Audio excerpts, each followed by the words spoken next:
Hi, I'm Vanya Larias, and welcome to the third episode of the All That Good Stuff podcast with me, Vanya Larias. So, what we're going to be talking about today is kind of, I would say, pretty relevant to where a lot of people are at this point, which is starting school.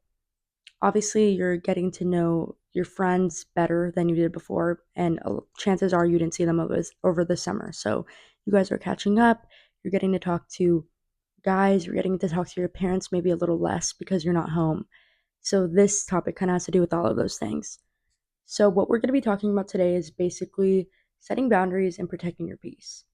So, what exactly is setting boundaries? I think it's so easy to automatically go to like when you talk about boundaries, thinking of consent romantically, but the way I'm interpreting it is more so friendship wise, parent wise, and we'll get to guy wise later, but I want to focus on the two other ones because it's something that I've kind of been dealing with. I think everyone can agree that they have those friends that when you talk to them, it seems to be very heavy. And not that you can't have fun with them, you do have fun with them. But the times when you guys are just talking and it's either just about themselves or about a topic that can be really draining is not balanced with the times that you have fun. So I'm saying like you have fun less than when you're talking about those things. And as a friend, yeah, of course, it's not your job or obligation, but it's just like a feeling that you have that you feel like you should, or it is your role to constantly offer support and offer a shoulder to cry on or just an ear to listen. And you should be doing all of that as a friend. But also, anybody that you choose to have access into your life should also bring positive energy and positive thoughts and positive memories. And oftentimes, when those are outweighed by just constant like draining conversations, it can become draining for the person hearing them. I think I felt a lot of guilt recently hearing certain draining conversations and just not even wanting to give my 2 cents on them anymore because I've told my friend this or I've told my friends recently. Sometimes when they tell me the same conversation or when we have the same conversation over and over and it feels like a broken record, I think it's like literally beating a dead horse, especially if it's something I've already given advice on. And my former roommate, I was talking about this with her. Her name's Lily. She's the best. She's not like this. She's actually uplifting. So you should always have a presence like that in your life. But we were talking about it, and she said, you know what? Sometimes with friends like that, you just have to let them fall and pick up the pieces on their own. And that, like, honestly, like, breaks my heart because you don't want to see any of your friends down or in a bad position in life where they're so low that they kind of have to just do everything on their own and pick up the pieces. But if it comes to a point where they're not following your advice or where they ask you for your advice and it's just like goes into one ear and not the other, you have to really reevaluate that and say, should I even waste my energy on this? Is it even needed? Or should I just listen and be passive? I think it's helping them set their boundaries in a way because you're kind of respecting the fact that, okay, I've told you to do this. You've asked me and I've told you to do this one, two, three, four, five, however many times, and you still haven't done it. So I'm going to respect your boundary that you don't want to accept my advice, and that's okay. But then they should also respect your boundary that it's okay to sometimes tell a friend, I don't want to hear about this anymore. It sounds really bad. I don't want to hear about this. I think maybe the less you talk about it, the better it will make you feel because I know how it feels to fixate on things. I've done it a lot. I'm definitely fixate a lot. But the moment that you can go out or you can go, I don't know, even on a walk and just have like a normal lightweight conversation about God knows what, it can be about like the stupidest shit ever. You feel so much better. That's what I find. And it just makes a world of a difference. So I think knowing that you have that option to kind of close yourself off to those super heavy conversations and knowing it's okay and it doesn't make you a bad person is important, especially as a friend. And if your friend makes you feel bad for that, then you kind of have to have that talk with them where you can just basically describe how you feel. I think it's so easy to oftentimes take on somebody else's energy, especially somebody that you consider a really good friend. If they're constantly telling you negative things, it can get you in some sort of negative state of mind because that's just how energies work. They transfer over. But I think it's, like I said, it's important to know that It doesn't have to be like that. You can set that boundary to where, look, I really don't enjoy hearing about this topic because it makes me feel A, B, C, or D. And I know it makes you feel like this too. But I think the best way to probably approach it, especially if you're not going to really value anything I say, is to just not talk about it at all. Because at the end of the day, we're not really reaching like a resolution to whatever you're saying or whatever you're talking about. And it's kind of a drag. And I love and value your friendship. And I just want to continue making good memories with you instead of dwelling on certain things that either you can't change or you're reluctant to change. It's okay to say that. That's a mouthful. But basically, in short, is like, I think if you're more blunt with your friends, you can be like, okay, shut up. I don't want to talk about this anymore. I'm sorry. Like, but let's not talk about it. Let's not dwell. We're not getting anywhere just dwelling on a situation. So setting that boundary is really important and I think needed. And then setting that boundary ultimately helps you protect your peace because you're kind of stopping that negative energy and you're either offering them an opportunity to welcome positive energy or maybe they'll get I've had times where I kind of had to play bad cop with my friends when they tell me certain situations. Maybe they won't necessarily ask me for advice, and maybe this in a way is me even overstepping boundaries. But I think if you're a truly good friend, you'll tell them what they need to hear. For a long time, I would kind of sugarcoat things and tell my friends what they wanted to hear, but I think it's so important to tell them what they need to hear. And if they don't like what they need to hear, or you saying, like, hey, it was really effed up that this person did this to you, maybe you should really reevaluate what place or significance they have in your life, and it gets them angry. Just take that for what it is and don't keep pushing. I think sometimes I can keep pushing because I want the best for my friends, but you you just have to let them fall sometimes and learn on their own.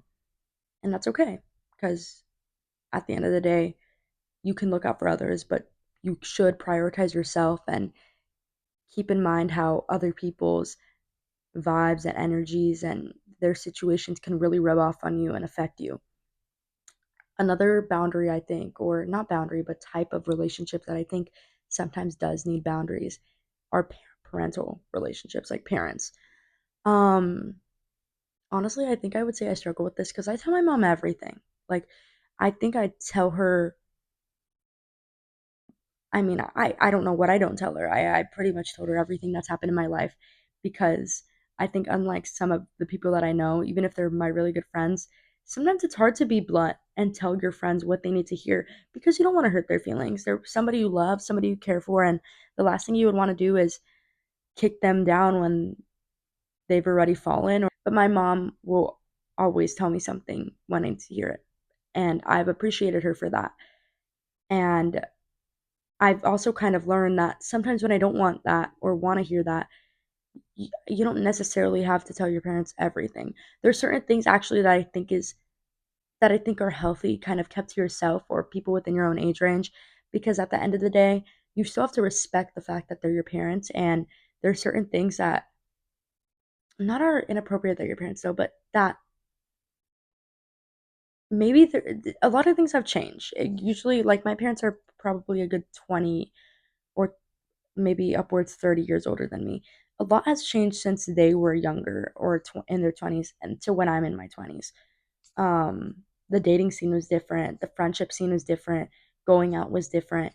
So the advice that they have, or I guess the disappointment that they have, might not translate over because times are really different. So it's okay to set that boundary with yourself and know I don't have to tell my parents everything, or I don't have to tell my mom everything, and I don't necessarily have to feel guilty about it. I think certain things, they can be a really, really good, not resource, confidant to tell. And my parents always have my back 100%. So I know I could pretty much tell them anything, and they'll try and find a way to still defend me and have my back and have my best interests at heart. But certain things I think can make the relationship with your parents a little murky. So I think it's okay not to tell them completely everything and not to feel guilty about it. You're an adult. If you're 20, like almost 20, like me, you're an adult at this point. There's some things that as an adult you're entitled to keep private, and that's okay. And that's setting a perfectly healthy boundary with your parents. Um, so that's one thing. I feel like even though I'm saying that, I don't know how much I'll like actually enact that. I just kind of enjoy telling my mom everything because she always has something to say, and it's always something that is of substance. And I think maybe that's why when I'm talking to my podcast, it comes easy to me because I'm kind of reflecting all the ideas I'm talking about and all the ideologies I have are like a direct reflection of like how my parents raised me and how they taught me to kind of think and the attitude they taught me to lead my life with.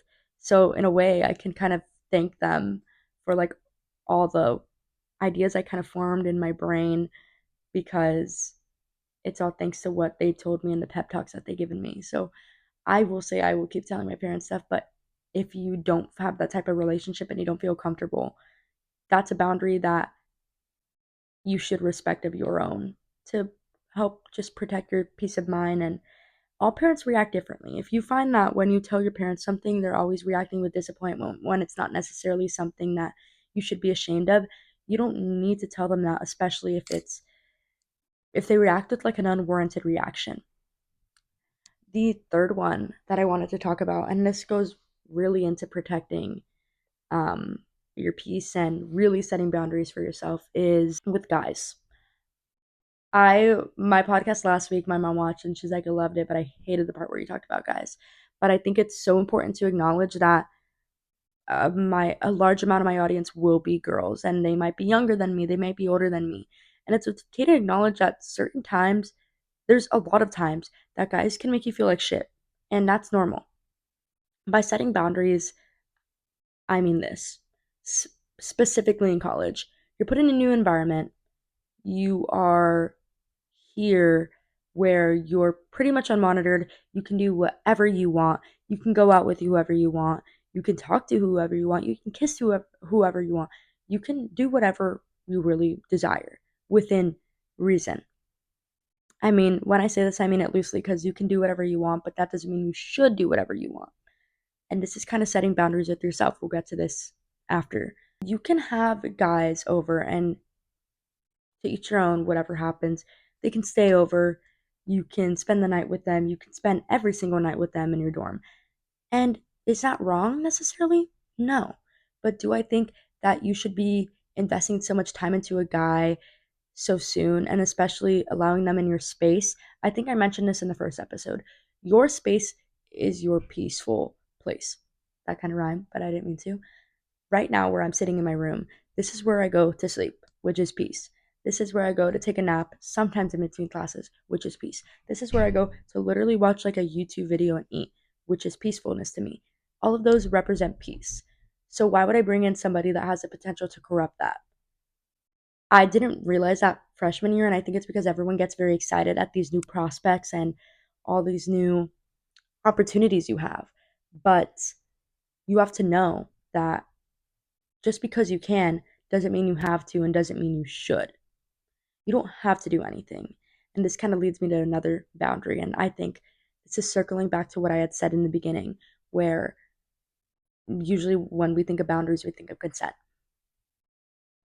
And a big part of boundaries is that my mom had always told me when you give a mouse a cookie, they will always want more. That is a metaphor she gave me. And by this, she means if you willingly allow yourself to do something with the guy, unfortunately, chances are they will always want more. But you don't have to. Just because you can, you don't have to. And if you don't want to, that's okay. If you do want to, that's okay too. But you should make it a priority to, if you're uncomfortable having sex, if you're uncomfortable doing any of the precursors to sex or kissing somebody, or you just don't like somebody, you can set that boundary and say, hey, I like you, but I really don't feel comfortable doing A, B, C, or D because I'm not ready to, or because we're not in a committed relationship. That's setting a boundary for yourself and for them, and that's okay. And chances are that's honestly how you weed the right and wrong people out of your life. Because I find that a lot of times that type of sentiment of, hey, I'm setting this boundary and I hope you respect it, can either be met with, yes, I will respect it and I totally understand you're a good person and I want you in my life and it's worth waiting for. Or it's met with, okay, ghosting. Because some people just want something that's more convenient. And if you don't offer something that's more convenient, I think it can definitely be discouraging. And they're like, you know what, I'll go elsewhere. And that's okay because that's kind of weeding your life and people out of your life, which is good. And this kind of goes back to yourself. I didn't want to dwell on that guy part too much, but this goes back to yourself and setting boundaries for yourself, especially in an environment like college. You can go out. You can see whoever you want. You can be friends whoever you want. But like I said, just because you can doesn't mean you should. You can set that boundary for yourself saying, you know what?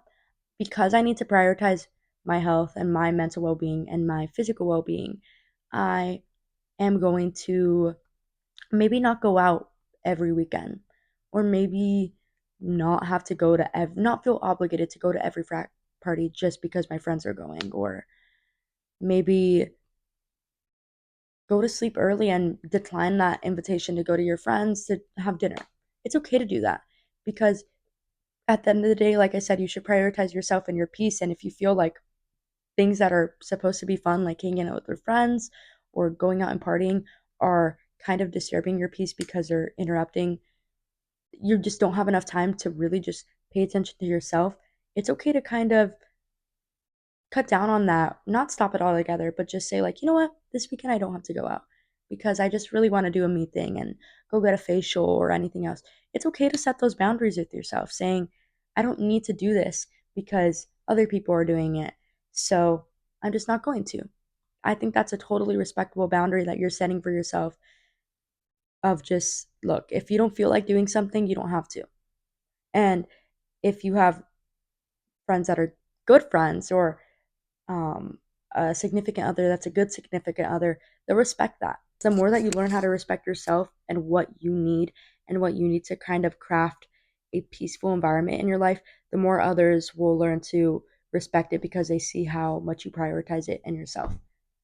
Yeah, I just kind of wanted to talk about that because it's hard, I think, to kind of set boundaries for yourself and even set expectations for yourself to kind of say, you know what, I'm not going to drink this much or I'm not going to do this or that because I know what the consequences will be the next day.